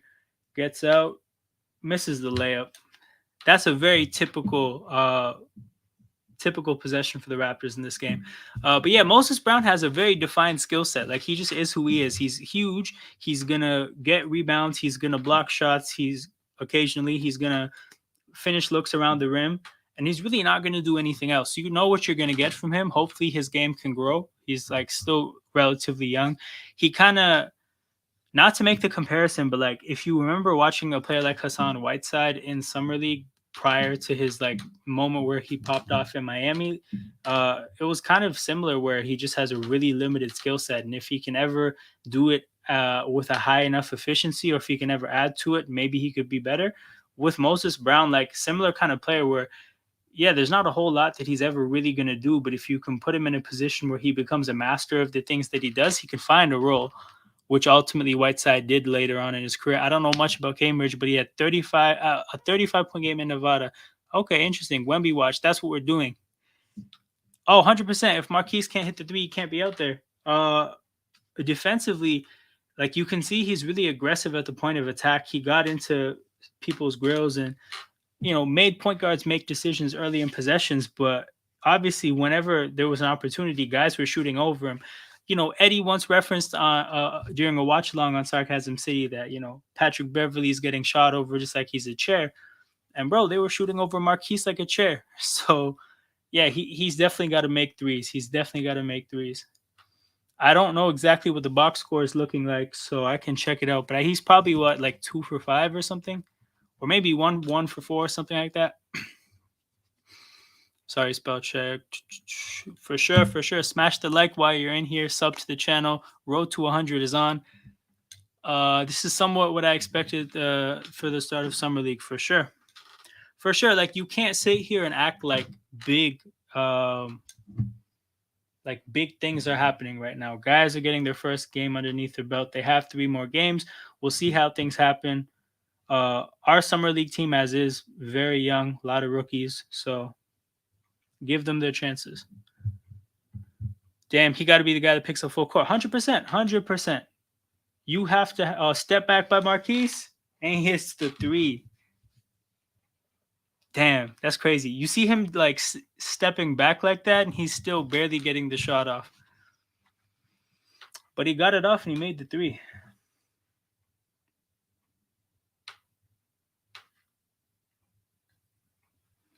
Moses Brown, good shot contest. Marquise is now in transition. A no look pass to Moses Brown, who gets fouled at the rim. That was a solid possession. That was a solid possession both ways. Moses Brown getting the block and then running the court, getting rewarded. You got to always reward the big man when they run the court. Marquise, nice no look pass in transition. 34 with a good decision there, fouling Moses Brown. You got to make him earn it at the free throw line with that janky ass free throw form. And of course, he misses the first one because that's just how that's going to go.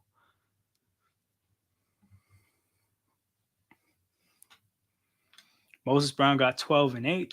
That's a standard Moses Brown game. I think I looked up his stats in the G League last year and he was averaging like 13 and 9. That's just like the kind of player he is. You can expect 12 and 8 roughly. Gradey got lost off the ball defensively. 34 couldn't capitalize. I was going to say we can't get the rebound, but a foul got called underneath the rim. Raptors ball. 7-point game, getting around the time where run got to happen at some point soon here. Over 60 people still tuned in. Like I said, I know a lot of you guys aren't Raptors fans, so I really appreciate that you're in here supporting the channel. Make sure you're smashing that like button. Make sure you're sub to the channel. Road to 100, almost there. Ooh, Marquise took a shot. Playing a little 4-on-5 while he's down. Ron Harper Jr. jacks up a three out of circumstances. Misses the three.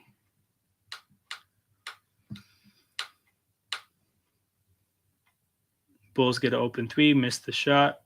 Ball falls to Marquise, who's going up the court now.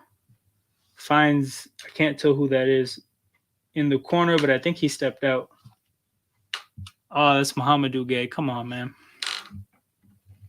My mate is in Vegas. He was like, bro, I just saw the guy who looks like he's 9 foot with people around him. I was like, that's Wemby, bro. Yeah, that's the thing, man. Like, Wemby's going to stand out in Vegas like crazy. He's definitely going to have that security with him. That's the case. And as his security made clear up to this point, you fuck around, you will find out. You fuck around and you will find out. Moses and Noel going to bring up back this game, man. Hopefully.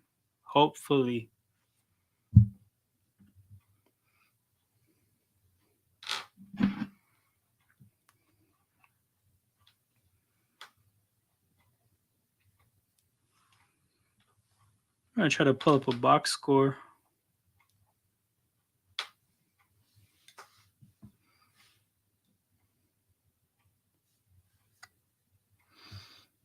Nah, for real. Shout out Brittany. No charges filed in the aftermath of the incident. That's how that should have gone. But yeah, bro, the security's on smoke. We know this. We know this now.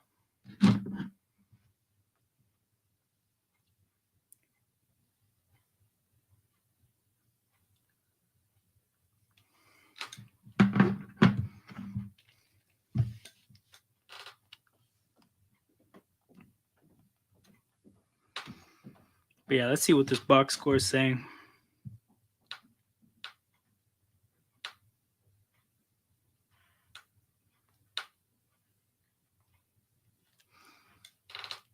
Ron Harper is 1 for 5. Yikes. 2 for 8 from the floor.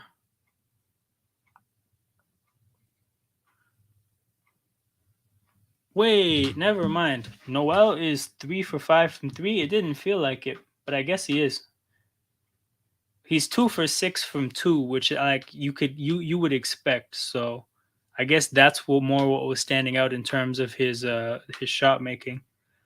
But yeah, I mean 3 for 5. Noel, he's gonna have to shoot like that, like as in generally efficient. Obviously, 60% isn't really something you can expect. Gradey got 10 points, 3 for 9 from the field, 2 for 6 from 3. He was going to get those threes up. The way he stepped onto this basketball court, he was going to get those threes up. Yeah, Moses Brown, 12 and 8, 3 blocks. 2 for 5 from the free throw line, but that's how it goes with centers like that sometimes. He just got bullied under the basket there, though.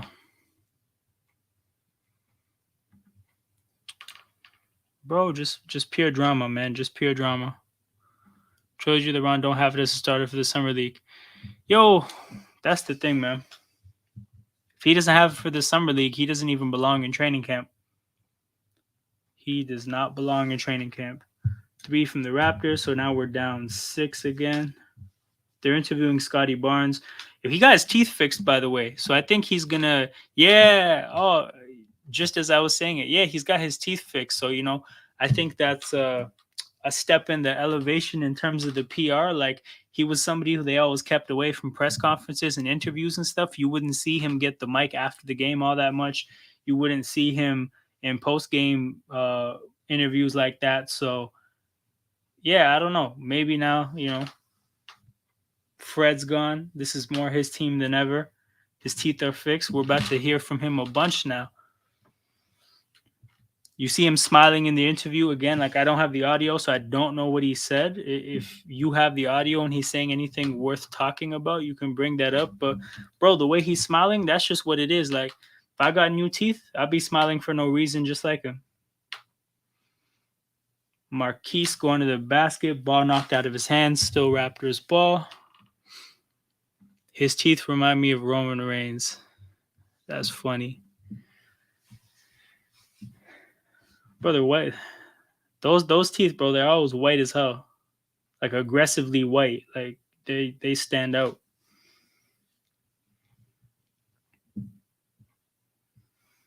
Marquise kicking out to Gradey, misses the 3.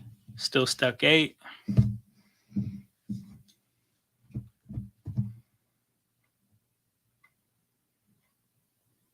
Got the steal.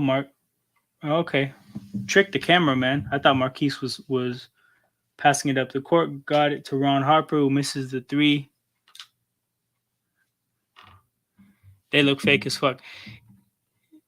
Yeah, man, like with those teeth, like you can tell some people go to good dentists, some don't, right? Some people they get those teeth and it actually looks like, yo, those could be like just somebody that grew up with braces. But then some people you see their teeth and it's like, yo, those are not real teeth. What you watching, bro? We're watching the Gradey Dick Show, bro. We're watching Raptors-Bulls in summer league.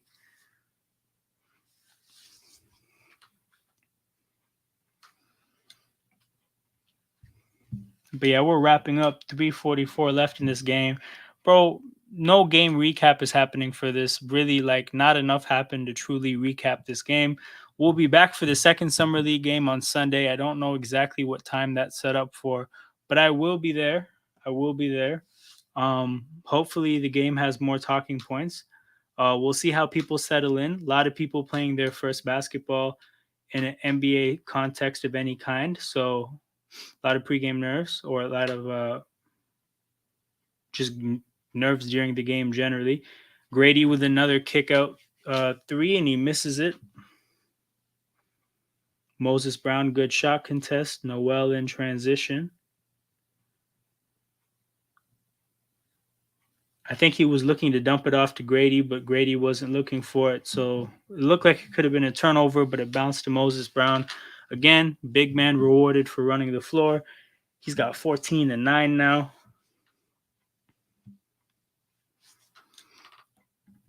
We had a nice defensive set at the beginning. Now we're everywhere. Yeah, bro.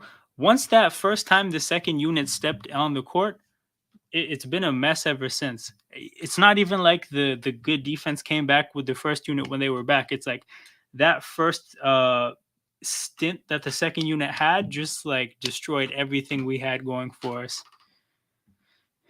Dick and Joe show just sounds crazy, but like low key, that's what it is.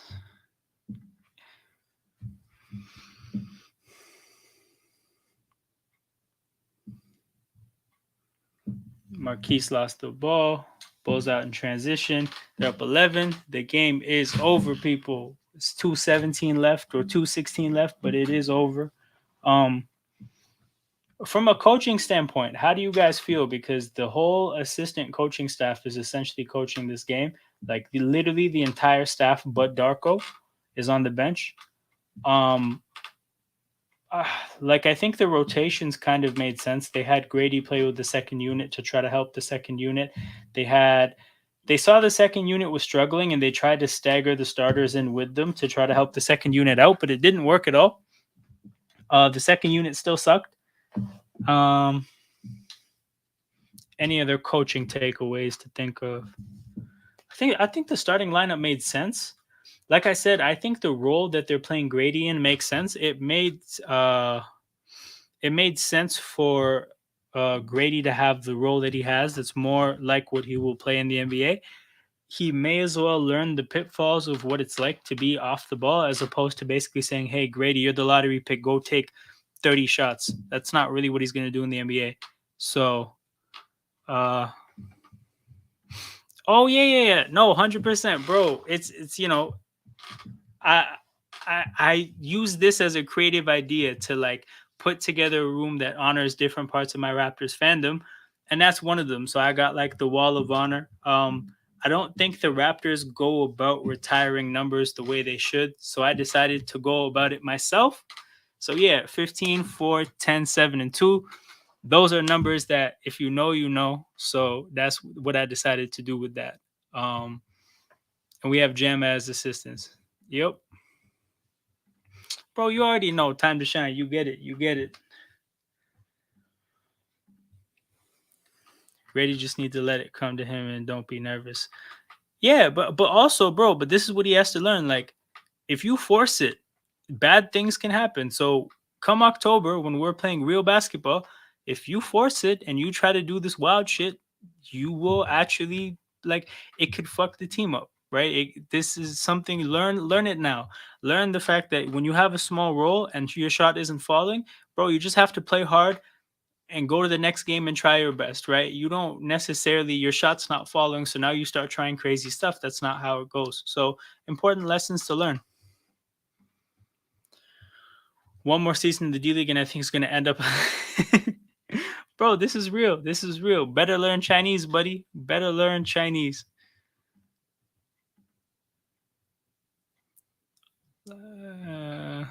Lottery number, yeah.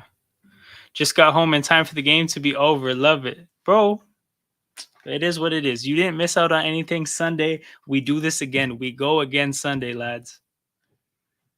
Um, Marquise Noel with a steal, getting out in transition, kick out to Gradey. He could have shot that if he wanted to. He didn't. He drove, kicked to Ron Harper. Pass wasn't great. Marquise has to take a deep three because we're at the end of the possession, but he made it. Damn. Um, yeah, deepish three, but he made it. Good for him.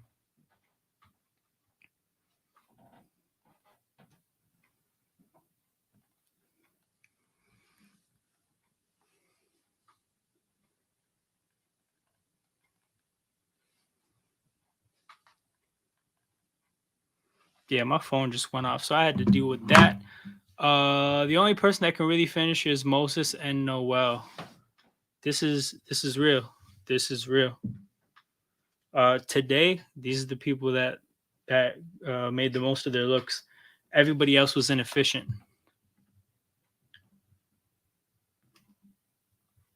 Uh, the talk of NY Noel. Is that? Oh, he calls himself there. I think he called himself like Mr. New York or something. But bro, you're 5'8" and you're trying to make it to the NBA. You have to have more confidence than you know what to do with. Like, there's no point in being like humble and mild mannered, bro. You have to be what I would say is like a more tasteful version of Patrick Beverly. That's what you need. 4 for 6 is solid. Nah, it is, bro. Eddie, when I was first talking to you about Marquise in the earlier in the stream, he would have been 2 for 4 at that time. It just didn't feel like it. I guess he may had so many misses from two. That's kind of more what it felt like in terms of his shots not falling. But he was 2 for 4 at the time, and then he was 2 for 2 since. So Marquise definitely making his shots from three, which is how it's gonna have to go. So yeah, those things are simple. 36 seconds left. But yeah, we're wrapping up here. I'm gonna be back on Sunday. I might do a stream tomorrow. Don't quite know yet, but make sure you guys tune into the channel. Lots of lives coming this summer, and of course during next season. Like the stream if you haven't already. We're gonna have a quick cameo from Aiden. Yo, What's up, Aiden? Any quick thoughts? I do have to get yeah, out in like less than 5 minutes, so make absolutely. Oh, I caught the last 30 seconds, so I have a lot of insight on this game. oh man, Uh, yeah, go off. so much to pull off of that. Nah, I just figured I'd come say So what up. you saw Marquise make a deep three, right? So he's has to be your player of the game. Absolutely, yeah. You Off watched of 30 the seconds, right? 30 seconds, he's honestly the GOAT. We found our Fred VanVleet replacement. Nah, that's a fact. That's a He's fact. starting. He's gonna go for a record, I think, this Yeah, year. yeah. Now, rookie of the year, dark horse. If you Yep. want to make money, The campaign starts solid now. bet. Yeah, yeah. Yeah. People I mean he put everyone on notice in just 30 seconds, No, I figured I'd just come say what up. You would not believe it took me what should have taken me like 15 minutes to get home. Hour and a half. Oh, that's absurd. I didn't know traffic was like that out there, but damn, I It's guess it is. usually not. But we were on some Toronto shits today, like for sure. It was whew, whew. It's okay though. I swear you didn't miss anything. I give Noel by second season, Boja. Bro, I mean, like, I don't know. Thing with him is that as soon as he can play, you got to play him because as soon as he's remotely functional in the NBA, you got to give him his minutes to learn how to adapt to the level of play and the size and whatnot. But yeah, 50 people in here. Again, I want to thank you guys for staying this long. A lot of you guys aren't Raptors fans, but you chose to support me anyways. That means a lot. I appreciate you guys. Make sure you like the video. Make sure you're sub to the channel. Make sure you tap in on Sunday. Got more streams coming up. We'll be right back at it. Maybe with more people on the panel. A lot of people from Sarcasm City will probably make appearances at some point. So, love for the support, and I'll see you guys around.